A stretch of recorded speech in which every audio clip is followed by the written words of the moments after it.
Baik, Assalamualaikum warahmatullahi wabarakatuh.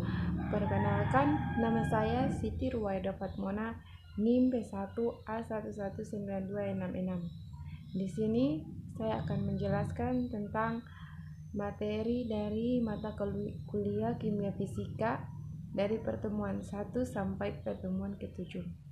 Baik, langsung saja yang pertama yaitu materi dan energi. Materi adalah sesuatu yang menempati ruang dan memiliki massa. Antonio Florent Lavoisier pada tahun 1743 sampai 1794, seorang ahli kimia dari Perancis, telah menyelidiki hubungan antara massa zat sebelum dan sesudah bereaksi. Lavoisier menimbang zat sebelum dan bereaksi dengan kemudian menimbang hasil reaksinya. Ternyata massa zat sebelum dan sesudah bereaksi adalah sama. Wujud zat ada 3, yaitu padat, cair, dan gas. Selanjutnya, massa adalah banyaknya materi yang terkandung di dalam zat.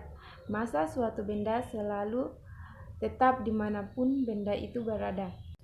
Selanjutnya, perubahan fisika atau perubahan fisik yaitu perubahan yang tidak menghasilkan zat baru, tetapi hanya bentuk dan wujud materi yang berubah. Sedangkan perubahan kimia adalah perubahan yang menghasilkan zat baru atau materi baru. Baik, selanjutnya unsur yaitu zat yang paling sederhana yang tidak dapat diuraikan menjadi zat lain yang lebih sederhana dengan reaksi kimia biasa. Baik, selanjutnya definisi dari senyawa adalah gabungan dari unsur yang terbentuk melalui reaksi kimia. Sifat senyawa sangat berbeda dengan sifat dan unsur-unsur penyusunnya. Selanjutnya yaitu bunyi dari hukum kekekalan energi. Energi tidak dapat diciptakan dan energi tidak dapat dimusnahkan. Energi dapat berubah dari bentuk satu ke bentuk lainnya. Contoh yang pertama yaitu energi mekanik berubah menjadi energi listrik. Yang kedua, energi listrik berubah menjadi energi bunyi, dan energi kimia berubah menjadi energi listrik. Baik, materi yang selanjutnya yaitu sistem periodik unsur. Perkembangan penyusunan unsur yang pertama yaitu periode de Bruyner. Johann W. de Bruyner adalah seorang pertama yang menemukan adanya hubungan antara sifat unsur dan massa atom relatif. Pada tahun 1817, dia memasukkan unsur tersebut ke dalam 3 kelompok unsur atau triad yang memiliki sifat yang sama. Baik, yang kedua yaitu daftar Mendeleev. Lothar Meyer dan Dmitri Ivanovich Mendeleev menemukan hubungan yang lebih terperinci antara massa atom relatif dengan sifat unsur. Pada tahun 1869, Mendeleev berhasil menyusun suatu daftar terdiri 65 unsur kimia. Untuk menyusun daftar unsur-unsur berdasarkan kenaikan massa atom relatif dengan nama hukum periodik. Baik, selanjutnya yaitu sistem periodik modern. Sistem periodik modern disusun berdasarkan hukum periodik modern yang menyatakan bahwa sifat-sifat merupakan fungsi periodik dari nomor atomnya. Artinya, jika unsur-unsur disusun berdasarkan kenaikan nomor atomnya, maka sifat-sifat tertentu akan berulang secara periode. Itu sebabnya tabel unsur tersebut dinamai tabel periodik. Baik, materi yang selanjutnya yaitu ikatan logam dan hidrogen. Ikatan logam adalah ikatan yang terbentuk akibat adanya gaya tarik-menarik antara muatan positif dari ion-ion logam dengan muatan negatif dari elektron-elektron yang bebas bergerak dalam logam. Proses pembuatan ikatan logam yaitu working dan cold water. Contoh ikatan logam yaitu ikatan logam natrium dan magnesium. Sifat ikatan logam yaitu energi ionisasi yang rendah dan banyak orbital kosong. Baik, materi yang selanjutnya yaitu ikatan ion. Pada awal abad ke-19, Dalton mengungkapkan bahwa partikel terkecil dari materi adalah atom. Pada pertengahan abad ke-19, Banyak hasil penelitian yang menunjukkan bahwa banyak zat tidak disusun oleh atom, melainkan oleh partikel-partikel bermuatan yang disebut dengan ion. Ukuran partikel ini adalah sekitar ukuran atom dan molekul. Baik, selanjutnya yaitu struktur kristal ionik. Ion biasanya tersusun dalam struktur kristal reguler dengan bentuk bangun yang meminimalkan energi kisi atau memaksimalkan daya tarik dan meminimalkan tolakan. Energi kisi adalah penjumlahan dari interaksi semua situs dengan semua situs lainnya. Selanjutnya, ikatan ion terbentuk antara atom yang melepaskan elektron atau logam dengan atom yang menangkap elektron, bukan logam. Atom logam setelah melepaskan elektron berubah menjadi ion positif, sedangkan atom bukan logam setelah menerima elektron berubah menjadi ion negatif. Antara ion-ion yang berlawanan muatan ini terjadi tarik-menarik atau gaya elektrostatis yang disebut ikatan ion atau ikatan ekvivalen.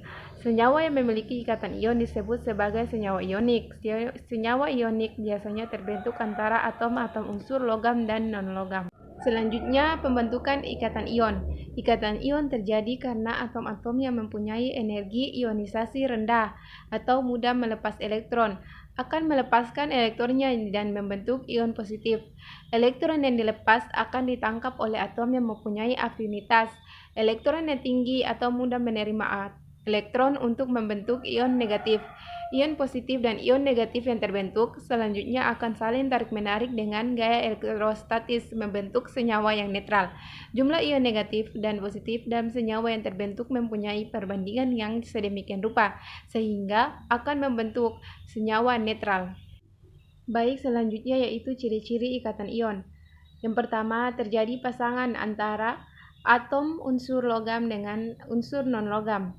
Yang kedua, terjadi pasangan atom unsur yang mempunyai energi ionisasi rendah dengan atom unsur yang mempunyai afinitas elektron besar. Yang terakhir yaitu terjadi karena perbedaan keelektronegatifan besar.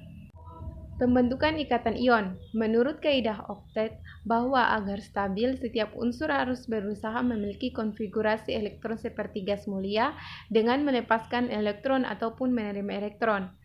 Elektron sama dengan logam tambah non-logam. Apabila digeneralisir, ikatan logam itu diantaranya golongan 1A kecuali H, 2A kecuali Be, 3A aluminium, golongan transisi atau golongan B. Sedangkan non-logam diantaranya golongan 4A sampai 7A. Kalau 8A relatif stabil. Baik, materi selanjutnya yaitu ikatan van der Waals. Ikatan van der Waals merupakan ikatan yang dimiliki oleh gas-gas mulia yang mengalami proses kondensasi, sehingga fasalnya berubah menjadi fasa cair pada saat temperaturnya mencapai temperatur yang sangat rendah. Ikatan van der Waals merupakan ikatan yang lebih lemah jika dibandingkan dengan ikatan kovalen ion dan ikatan logam. Dalam fasa gas, masing-masing atom gas mulia dapat berdiri dengan bebas dan stabil tanpa terikat oleh atom-atom yang lain. Namun demikian, pada saat mengalami proses kondensasi, maka atom-atom tersebut akan saling terikat oleh gaya yang relatif lemah, yang disebut sebagai gaya van der Waals. Gaya van der Waals ialah gaya tarik-menarik antara atom atau molekul, di mana gaya ini relatif jauh lebih lemah dibandingkan gaya yang timbul karena ikatan valensi, dan besarnya gaya ini adalah 10⁻⁷ kali jarak antara atom-atom atau molekul-molekul. Klasifikasi gaya van der Waals. Gaya van der Waals dapat dibagi berdasarkan jenis kepolaran molekulnya, yaitu yang pertama, interaksi ion dipol. Gaya antar molekul ini terjadi antara ion dan senyawa kovalen polar. Ketika dilarutkan dalam senyawa kovalen polar, senyawa ion akan terionisasi menjadi ion positif dan ion negatif. Interaksi ion dipol merupakan interaksi atau tarik-menarik antara ion dengan molekul polar atau dipol. Interaksi ini termasuk jenis interaksi yang relatif cukup kuat. Yang kedua yaitu interaksi dipol-dipol. Interaksi dipol-dipol merupakan interaksi antara sesama molekul polar atau dipol. Interaksi ini terjadi antara ekor dan kepala, di mana jika berlawanan kutub maka akan ditarik, menarik, dan sebaliknya.